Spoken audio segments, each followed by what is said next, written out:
বাংলাদেশের মানুষের ব্রাজিল প্রেমে মুগ্ধ ব্রাজিলের রাষ্ট্রদূত Paulo Fernando Dias Peres. Brazil আর্জেন্টিনাকে বন্ধু আখ্যা দিয়ে সমর্থকদের সম্প্রীতি বজায় রাখার আহ্বান আর্জেন্টিনার রাষ্ট্রদূতের। রাজধানী গুলশানে এয়ারলাইন্স ফুটবল চ্যাম্পিয়নশিপের উদ্বোধনী দিনে এসব জানান তারা। আর বাংলাদেশের ফুটবল উন্নয়নে আর্জেন্টিনা ব্রাজিলের সহায়তা চাইলেন ক্রীড়া প্রতিমন্ত্রী আমিনুল হক।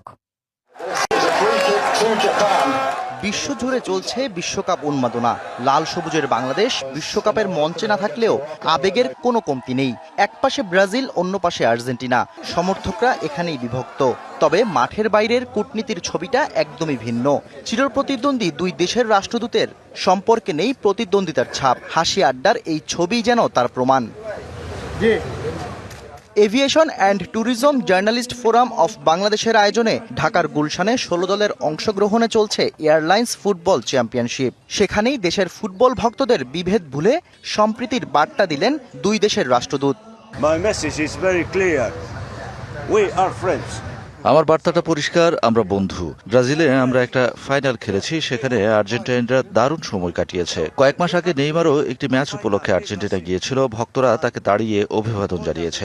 বাংলাদেশের মানুষ আর্জেন্টিনা ব্রাজিল নিয়ে ঝগড়া করবে এর কোনো মানেই হয় না। আমাদের উঠে দাঁড়াতে হবে। স্পিড সকল অন্যায়ের বিরুদ্ধে রুখে দাঁড়ানোর এনার্জি পার্টনার।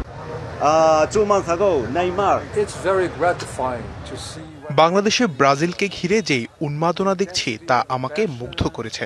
এখানে ব্রাজিলিয়ানদের মতোই মানুষ জয় উদযাপন করে। ব্রাজিলের গণমাধ্যমও এখন বাংলাদেশকে ফোকাস করছে।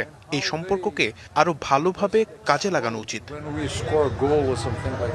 দুই দেশের রাষ্ট্রদূতকে একসঙ্গে পেয়ে ফুটবল প্রেমীদের বহুদিনের স্বপ্ন সামনে আনলেন ক্রীড়া প্রতিমন্ত্রী আমিনুল হক। ফুটবল প্রেমীদের আবেগকে স্পোর্টস ডিপ্লোমেসির শক্তি হিসাবে কাজে লাগিয়ে ব্রাজিল আর্জেন্টিনা দুই দেশের প্রীতি ম্যাচ আয়োজন নিয়ে আলোচনায় বসতে চান তিনি। যে ব্রাজিল এবং আর্জেন্টিনার যে যারা এখন বিশ্ব ফুটবল মাতাচ্ছে তাদেরকে এনে আমরা একটি প্রীতি ফুটবল ম্যাচ আয়োজন করতে পারি কিনা, এরকম একটি পরিকল্পনা আমারও রয়েছে যে আমরা বিশ্বকাপ ফুটবল শেষ করে ইনশাল্লাহ তোমাদের সাথে আমরা আনুষ্ঠানিকভাবে অফিসিয়ালি বসে আমরা আলোচনার মাধ্যমে কিভাবে তোমাদের কাছ থেকে সহযোগিতা নিয়ে আমার দেশের ফুটবলকে আমরা এগিয়ে নিয়ে যেতে পারি।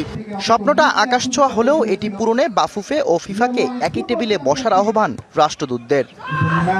Shahriar Hossain, DBC news, Dhaka.